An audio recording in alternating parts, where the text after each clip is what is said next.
mar adhula pachoka bang' yudo loch achiel ka giwuok amodhi e tuke ariyo mokwongo season ni. E lap mar Sebastian Park, jobengi KCB noloyo klab mar Murang'a Seals gonde 2-0. Hanif Songa ne KCB gol mokwongo e dakika mar 45 manotero tugo yweyo ka KCB ni nyime gol 1-0. Dakika mar 60 Patrick Otieno nomedo gol mar ariyo kendo mar loch. KCB notieko tugo gi jotugo 10 bang' David Kiprono yudo kad marakwar.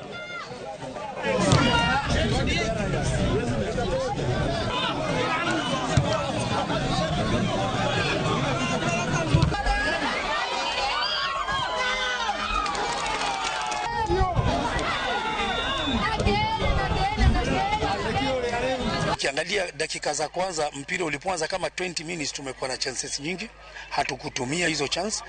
Though najua next time tutajua we are playing a league and we are not playing a tournament. This is not a tournament. Kidogo pale tumeona tutarekebisha kabla game next ya Mara na kabla game ya Kariobangi. You know we are meeting Kariobangi next Nairobi Police Sacco, alafu then we come here then again play before the rest we play against Mara. Najua tutarekebisha sababu kila kitu ni kwanza. Pia tulianza ligi vizuri, sasa hizi pia ni bahati mbaya.